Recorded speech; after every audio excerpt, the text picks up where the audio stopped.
સૌને નમસ્કાર. જય આદિવાસી, જય આદિવાસી. લડેંગે, લડેંગે और लड़ेंगे और लड़ेंगे. આજે વલસાડ લોકસભા સીટના ઉમેદવાર તરીકે મને જ્યારે ઇન્ડિયા ગઠબંધન ભારતીય રાષ્ટ્રીય કોંગ્રેસ પક્ષે મને જે ઉમેદવારી આપી છે અને એના અભિવાદન સમારંભ નવસારી જિલ્લા રૂઢિપ્રથા ગ્રામ સભા અને આદિવાસી સમાજના આગેવાનો દ્વારા રાખવામાં આવ્યું છે ત્યારે મારે વધુ એમાં કહેવાનું ન હોય, પરંતુ અહીં વાંદરવેલાના તમામ આગેવાનો ને હું એક પ્રોમિસ આપું છું કે આ જ જગ્યાએ સત્કાર સમારંભ પણ આપણે રાખીશું.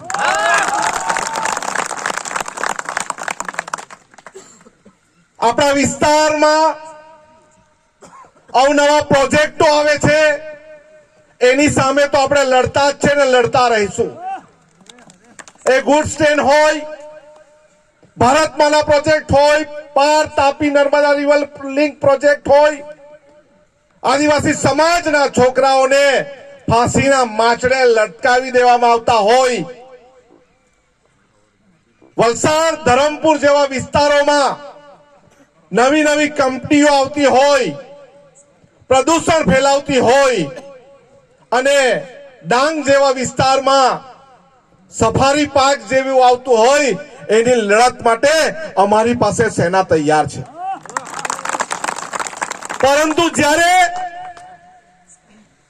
ભાજપના સાંસદ એવું કહેતા હોય કે અમે 400+ કરશું અને બંધારણ બદલી નાખીશું, એની માટેની સેના તૈયાર કરવા માટે અમે દિલ્હી જવાના છે.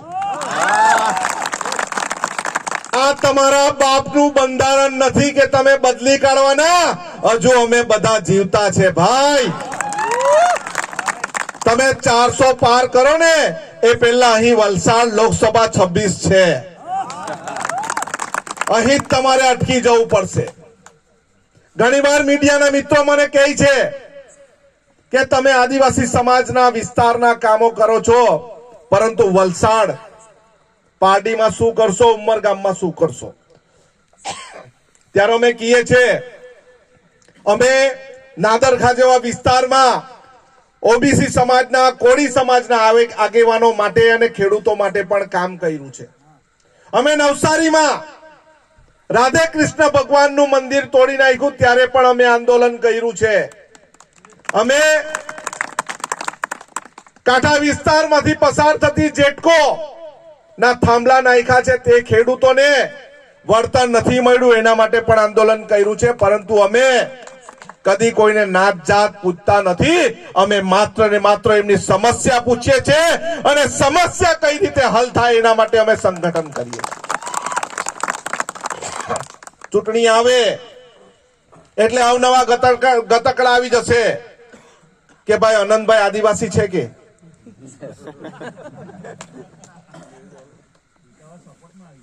આનંદભાઈ ના પ્રમાણપત્રો ચેક કરવા પડે, પરંતુ હવે સામેવાળાના ઉમેદવાર જે છે એ ઉમેદવારનું ઘર શોધવા જવું પડે. મેં તો જરીમાં હોદીને થાકી ગયો નથી. તમારી પાસે કોઈ એક ઉમેદવાર નથી જે આનંદ પટેલની સામે, આદિવાસી સમાજની સામે લડી શકે. તમારે બહારથી ઉમેદવાર કેમ લાવવો પડે?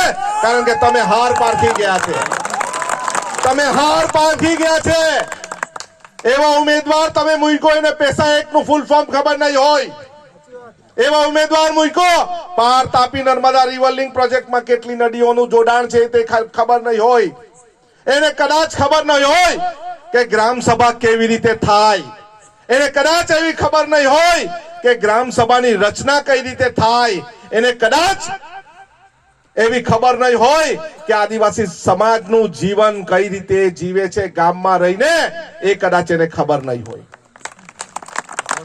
પરંતુ આદિવાસી સમાજના માના ખોળે જન્મેલો છું, આદિવાસી સમાજનું ભલું કરીશ અને સાથે સાથે કોઈ પણ સરકાર ઓબીસી સમાજને મુશ્કેલીમાં મૂકે કોળી સમાજને મુશ્કેલીમાં મૂકશે, આહિર સમાજને મુશ્કેલીમાં મૂકશે, માછી સમાજને મુશ્કેલીમાં મૂકશે, ત્યારે આનંદ પટેલ આવીને તમારા ભાઈની જેમ સાથે ઉભો રહેશે. હાલમાં તો બધા જ હાથ મસળતા રહી ગયા કે ભાઈ મને ટિકિટ નહીં મળી, મને મેન્ડેટ નહીં મળ્યો. ભાઈ સારું થયું તમને નહીં મળ્યું, નહીં તો હાર ચાખવી પડતે તમારે.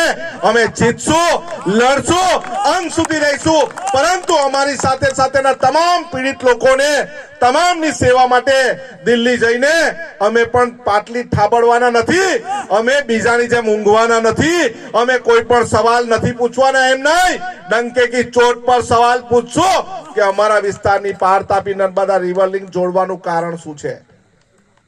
અમારા વિસ્તારના બાળકોને શિક્ષણની ભૂખ પૂરી કરવા માટે અમારે ત્યાં પૂરતા પ્રમાણમાં ઇંગ્લિશ મીડિયમની શાળાઓ કેમ નથી, અમને ગ્રામ્ય વિસ્તારમાં કેમ માત્ર ને માત્ર ગુજરાતી મીડિયમની શાળાઓ છે? શું અમારે અંગ્રેજી માધ્યમ નથી ભણવું?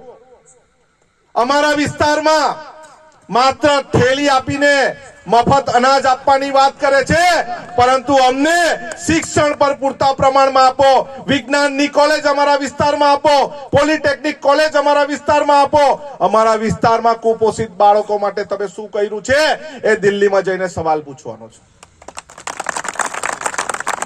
આપણે સૌ ભેગા થઈને એક હાકલ થઈને આખા વિસ્તારમાં, આખી લોકસભામાં 1200 જેટલા ગામો આવે છે. ઘણા બધા આગેવાનને એવું થશે મારા ગામમાં કેમ નહીં આવ્યા, પરંતુ આપણે જાતે જ જવાબદારી લેવાની છે, આખા વિસ્તારની જવાબદારી લેવાની છે. આપણા જેટલા સગા સંબંધી હોય વલસાડમાં, ધરમપુરમાં, કપરાડામાં, એને પત્ર લખો, એને ફોન કરો કે આનંદભાઈનું કઈ કામ હોય તો અમે કરશું, પરંતુ આનંદભાઈને જીતાડો.